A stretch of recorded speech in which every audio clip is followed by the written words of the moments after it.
Mesdames et messieurs, bonjour. Situation socio-politique du Mali. Après l'annonce de la démission du président Ibrahim Boubacar Keïta, les membres du Comité national pour le salut du peuple ont fait leur première sortie à travers une déclaration lue ici par le porte-parole du Comité national pour le salut du peuple, le colonel-major Ismaël Ouagé. Comité national pour le salut du peuple, CNSP, adresse à la nation, malienne et maliens. Depuis un certain temps, la tension politico-sociale mine la bonne marche du pays. Les contestations nées des dernières élections prouvent à suffisance que le pays va mal. Le Mali est un vaste pays, riche de par sa diversité culturelle, riche de son sous-sol, riche de ses hommes, riche de sa faune et de sa flore, mais dont l'existence en tant que pays, nation est menacée dans tous ses fondements. Notre pays, le Mali, sombre de jour en jour dans le chaos. L'anarchie et l'insécurité par la faute des hommes chargés de sa destinée.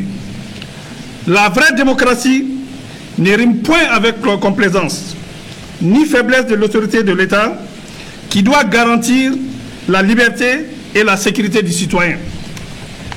Maliennes, Maliens, le clientélisme politique, la gestion familiale des affaires de l'État ont fini par tuer toute opportunité de développement dans le peu qui reste encore de ce beau pays. La gabégie, le vol et l'arbitraire sont devenus des vertus. Face à l'ineffectivité de la bonne distribution de la justice, celle-ci est en déphasage avec les citoyens et n'a pas les moyens d'assurer son indépendance et son efficacité. L'éducation nationale piétine et même patauge. La santé est au plus offrant. La décentralisation prônée comme moyen de rapprocher le pouvoir des populations a complètement manqué d'accompagnement des moyens par l'État. Maliennes et Maliens, des villages entiers sont brûlés, de paisibles citoyens massacrés, et nous déplorons tous les jours la perte de nos compagnons d'armes. L'horreur est devenue le quotidien du Malien. Les Maliens sont devenus des réfugiés dans leur propre pays, en proie à toutes les difficultés existentielles. Le banditisme de grand chemin, braquage et vol à main armée osés sont légion. Le terrorisme et l'extrémisme détruisent la cohésion sociale et ne sont pour autant pas une fatalité. La mauvaise gouvernance avec son lot de frustration a fait perdre aux Maliens l'espoir d'un lendemain meilleur. Des élections contestées, une épidémie de Covid-19 dont la gestion fait douter de son existence, une population qui ne fait plus foi en ses gouvernants, des élèves étudiants désemparés, des parents inquiets pour l'avenir de leurs enfants imposent à toutes les forces vives de la nation l'obligation de s'engager pour le Mali. Les atteintes aux droits fondamentaux, les répressions des 10, 11 et 12 juillet exigent une réponse de l'État. La grave crise institutionnelle, la lutte contre la corruption, la bonne gouvernance sont aujourd'hui au cœur des attentes fortes.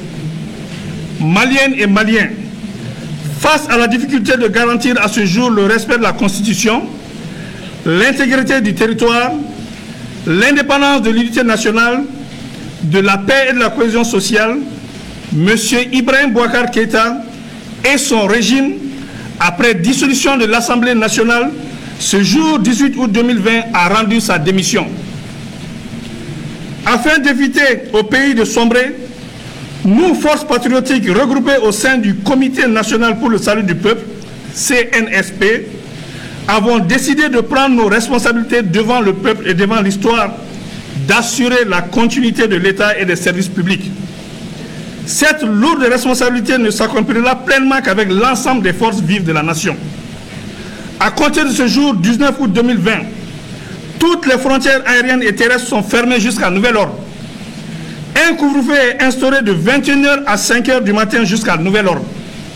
La continuité des services publics sera assurée par ceux qui en ont droit au regard des textes en vigueur. La société civile et les mouvements sociopolitiques sont invités à nous rejoindre pour ensemble créer les meilleures conditions d'une transition politique civile conduisant à des élections générales crédibles pour l'exercice démocratique à travers une feuille de route qui jettera les bases d'un Mali nouveau. L'heure est au-delà des clivages politiques et idéologiques sémant les graines de l'affrontement et de l'intolérance et conduisant à la haine qui est maléfique. Nous demandons aux organisations sous-régionales et internationales de nous accompagner pour le bien-être du Mali. La MINUSMA, la Force Barkhane, le J5 Sahel, la Force Takuba demeurent nos partenaires pour la stabilité et la restauration de la sécurité.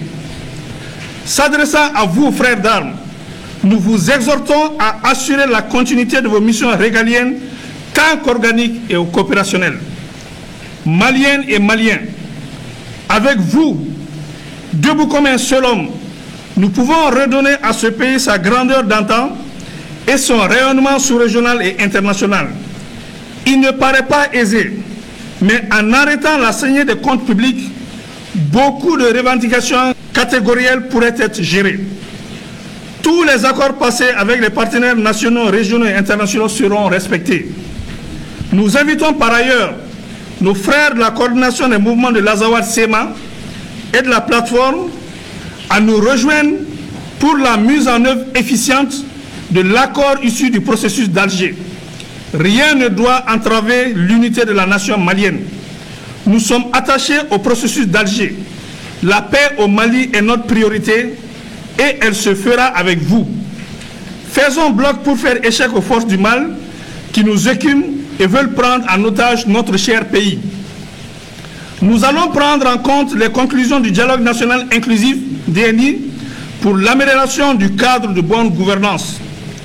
Maliennes et Maliens, nous ne tenons pas au pouvoir, mais nous tenons à la stabilité du pays, qui nous permettra d'organiser dans des délais raisonnables consentis des élections générales pour permettre au Mali de se doter d'institutions fortes, capables de gérer au mieux notre quotidien et restaurer la confiance entre les gouvernants et les gouvernés. Nous invitons tous les regroupements syndicaux et sociopolitiques à la retenue sans violence, sans rancune et sans vengeance aucune. Conservons l'esprit démocratique et donnons espoir à ce peuple qui le mérite.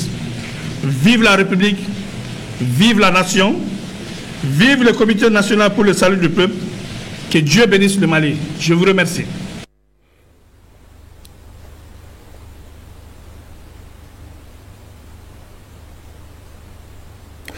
C'était là donc le colonel-major Ismaël Ouagué. Il est le porte-parole du Comité national pour le salut du peuple. C'est tout donc pour ce flash spécial. Merci de nous avoir suivis. Passez d'excellents moments en compagnie des programmes de l'heure thème. À très bientôt.